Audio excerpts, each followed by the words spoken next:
Hey everyone, before you spend a penny on either of these, watch this comparison because the real value only becomes clear right at the end. Alright, quick joke before we talk money. If visual collaboration tools actually made meetings shorter, we'd all have time for lunch again. Sadly, they don't, but they do make the chaos look prettier. So let's start with pricing. Whimsical offers a free plan that works well for individuals and light use. You can create flowcharts, wireframes, mind maps, and docs, but you'll run into limits on boards and collaboration fairly quickly. Paid plans are shown clearly on the Whimsical pricing page linked below and are charged per user per month when billed annually.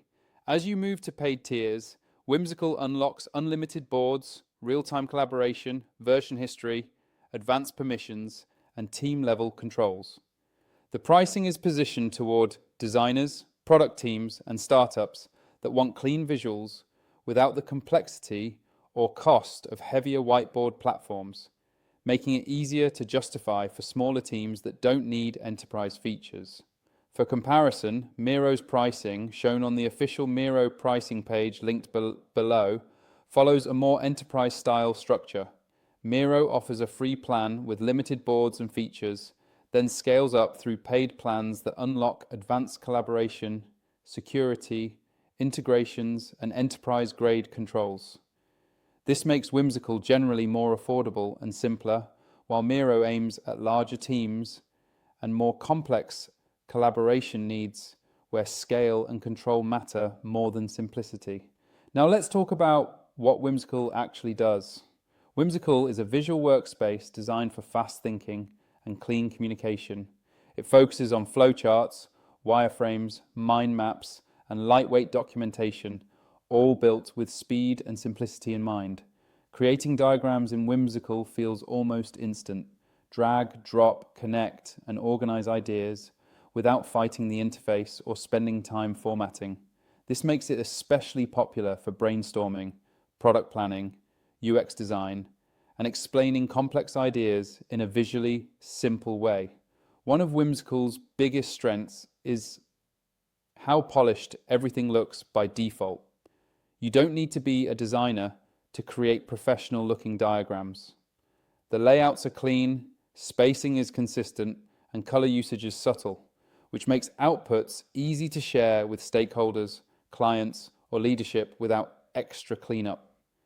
Whimsical also supports real-time collaboration, comments, mentions, and easy sharing, so teams can review ideas and give feedback quickly. Another standout feature is Whimsical Docs, which allows you to mix structured text with visual elements, making documentation easier to read and far more engaging than traditional text-heavy docs. Whimsical integrates smoothly with popular tools like Slack, Notion, and Jira, helping teams connect visual thinking with actual execution. Everything runs in the browser, loads quickly, and feels lightweight, which is a major reason people choose Whimsical over more complex tools that feel heavy or slow. Now for the pros and cons. On the plus side, Whimsical is incredibly easy to use, fast, and visually polished. It's perfect for designers, product managers, founders, and teams that want clarity without complexity. The learning curve is minimal, and the results look great almost instantly. On the downside, Whimsical is intentionally limited. It lacks deep customization, advanced automation, and large-scale workshop tools. For very large teams or complex facilitation sessions, it may feel restrictive, but if your goal is clean visuals and fast thinking, Whimsical delivers exactly that.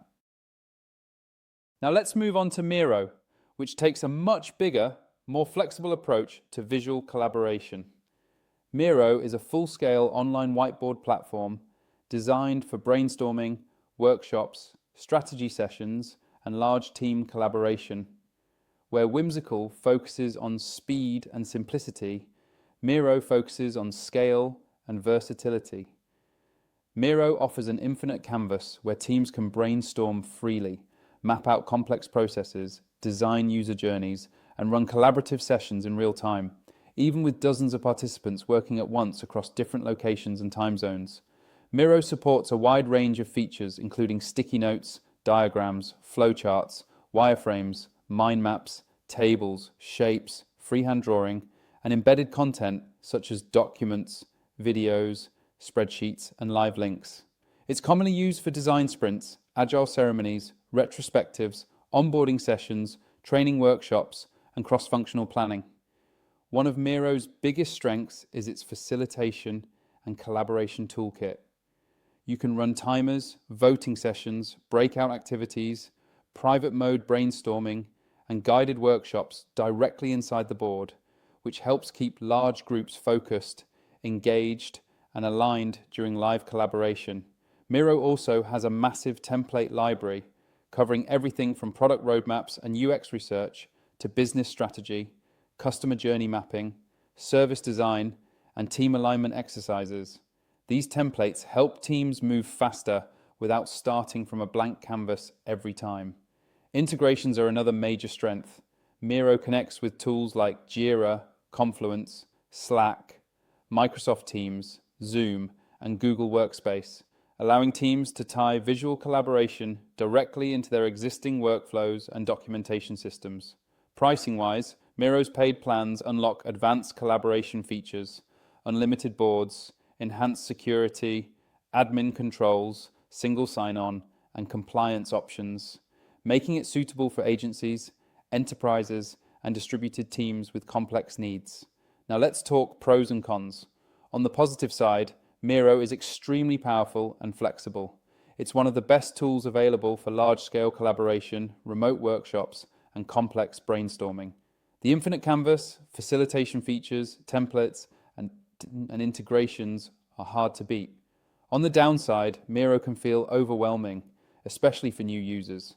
The interface is dense, the learning curve is steeper, and smaller teams may feel they're paying for features they don't fully use. Performance can also vary on very large or heavily populated boards, with many collaborators working simultaneously. In terms of ratings, both Whimsical and Miro generally receive positive feedback on Trustpilot for usability and collaboration, though ratings can change over time.